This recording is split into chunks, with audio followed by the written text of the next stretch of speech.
भारत से पंगा लेने के बाद हूती विद्रोहियों के लिए मुश्किलें और बढ़ चुकी हैं। मगर सोचने वाली बात यह है कि गाजा से शुरू हुई इस लड़ाई का असर अब समंदर तक फैल चुका है। हूतियों की वजह से समुद्र अब कई देशों के लिए एक नया रण क्षेत्र बन गया है। हूती विद्रोही हमास का समर्थन कर रहे और वो समुद्र में उन जहाजों को निशाना बना रहे जो या तो इजराइल जा रहे या फिर इजराइल से किसी तरह का संबंध रखते हैं। हूती विद्रोहियों ने बीते दिनों लाल सागर से गुजरने वाले कई जहाजों को अपना निशाना बनाया है और उन पर या तो ड्रोन से हमले किए हैं या लूटपाट की है।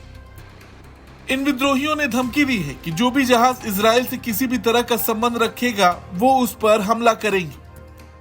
अगर बीते एक महीने की बात की जाए तो हूती विद्रोहियों ने ऐसे कई हमले किए। अगर उन हमलों पर नजर डाला जाए तो 19 नवंबर को हूती विद्रोहियों ने लाल सागर में यूके के कार्गो शिप गैलेक्सी लीडर पर हमला कर उसे अपने कब्जे में ले लिया था।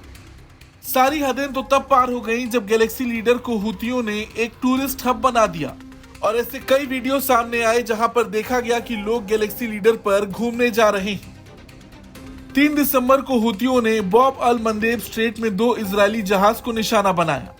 इसके बाद 12 दिसंबर को हूती विद्रोहियों ने नॉर्वे के एक टैंकर स्ट्रिंडा पर एंटी शिप मिसाइल से हमला किया। इस हमले में इस टैंकर पर आग लग गई लेकिन कोई भी हताहत नहीं हुआ। इसके बाद 13 दिसंबर को बॉल अब मंदेब स्ट्रेट में भारतीय मालवाहक जहाज को निशाना बनाकर 2 मिसाइलें दागी गईं, लेकिन गनीमत ये रही कि जहाज निशाना बनने से बाल बाल बच गया।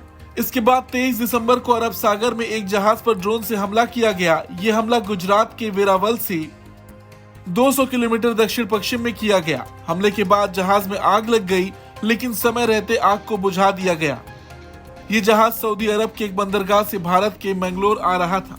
हूती विद्रोही जिस समुद्री मार्ग पर हमले कर रहे हैं वहां से सबसे ज्यादा कच्चे तेल और अन्य जरूरी उत्पादों की आपूर्ति होती है। अगर हूती विद्रोहियों की यह हरकत जारी रहती है तो आने वाले दिनों में न केवल तेल के दामों में बढ़ोतरी होगी बल्कि जरूरी सामानों के दाम भी बढ़ेंगे। इन हमलों को लेकर भारत भी चिंतित है क्योंकि इसका असर कारोबार पर पड़ रहा है। अब सवाल ये उठ रहा है कि हूती विद्रोहियों ने लाल सागर को ही क्यों चुना, तो इसका जवाब जान लीजिए। लाल सागर से दुनिया का 12% कारोबार होता है और हर साल करीब 10 अरब डॉलर से अधिक की कीमत के सामान का एक्सपोर्ट इंपोर्ट इसी रास्ते से होता है। ऐसे में आप अंदाजा लगा सकते हैं कि वैश्विक अर्थव्यवस्था में लाल सागर कितनी अहमियत रखता है।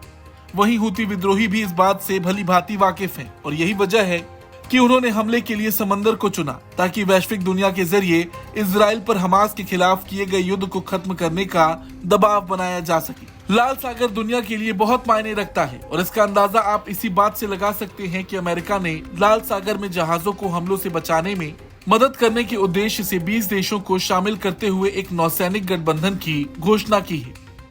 इस गठबंधन में शामिल देश जहाजों की सुरक्षा के लिए सहयोग करेंगे। कोई भी ऑपरेशन मौजूदा नौसैनिक समझौतों के हिस्से के तहत होंगे। कुल मिलाकर देखा जाए तो इस वक्त कई देश हूतियों के हमले से बौखलाए बैठे हैं। हाल की घटनाओं को अगर देखा जाए तो भारत भी उन्हीं देशों में से एक है जो हूतियों को जवाब देने के लिए तैयार बैठा है।